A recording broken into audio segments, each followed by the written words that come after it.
Hello students, आज मैं लेकर आया हूँ आपके लिए कक्षा 6 का मैथ, जिसकी एक्सरसाइज है 6C और इसका सॉल्यूशन इस प्रकार है। क्वेश्चन नंबर 1 है आपका, निम्नलिखित व्यंजकों में पदों की संख्या लिखिए। तो आपको ये दिए हुए हैं, तो इन्होंने पहले फर्स्ट में 1 पद, सेकंड वाले में 2 पद हैं और तीसरे वाले पॉइंट में 3 पद और चौथे पद में जो चौथा क्वेश्चन पॉइंट है उसमें है 2 पद। इसके बाद प्रश्न नंबर 2, निम्नलिखित व्यंजकों की डिग्री और उनके पदों की डिग्री बताइए। तो पहला जो पॉइंट है उसमें जो व्यंजक है उसकी डिग्री 2 है और पदों की डिग्री 2, 1, 0 है।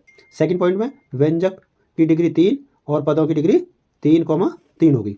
और थर्ड पॉइंट में आपका जो व्यंजक है उसकी डिग्री 4 होगी और पदों की डिग्री 4, 3, 1 होगी। और इसका जो फोर्थ पॉइंट है उसमें व्यंजक की डिग्री 2 होगी और पदों की डिग्री 2, 0 होगी। अब उसका क्वेश्चन नंबर 3 है, जिसमें था निम्नांकित में सत्य कथन बताइए। तो पहले में लिखा है, पहला जो पॉइंट है वो है असत्य, दूसरा वाला भी असत्य होगा, तीसरा वाला सत्य है और चौथा वाला असत्य है। प्रश्न नंबर 4 में है, निम्नांकित में एक पदीय, द्विपदीय एवं त्रिपदीय व्यंजक बताइए। तो पहला जो आपका सेकंड पॉइंट है वो एक पदीय है और द्वितीय व्यंजक में होंगे आपका फर्स्ट वाला और फोर्थ वाला, और त्रिपदीय में होंगे आपके थर्ड वाला और फिफ्थ वाला 3 पद वाले होंगे, यानी कि त्रिपदीय। प्रश्न नंबर 5 दिया हुआ आपका x² - 7xy + 10 पदों की संख्या की दृष्टि से कैसा व्यंजक है।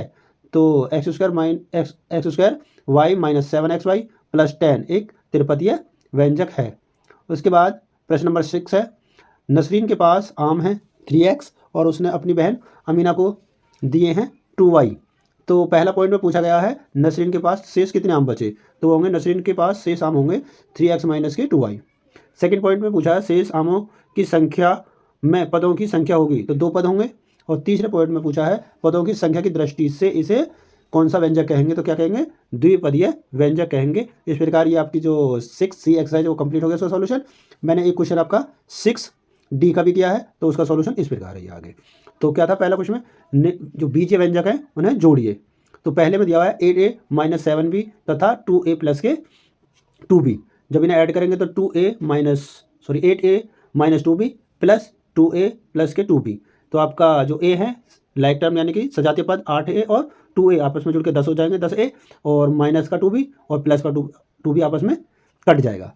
सेकंड वाले में क्या दिया हुआ है, 7a - के 4b, 5a + के 2b तथा माइनस के 2 और माइनस के 3ab। इन्हें जोड़ना है, लिखेंगे आगे 7a - 4b और प्लस के 5a + के 2b प्लस ब्रैकेट में लिखा मैंने इसको जो माइनस वाली संख्या है माइनस के 2 और माइनस के 3b।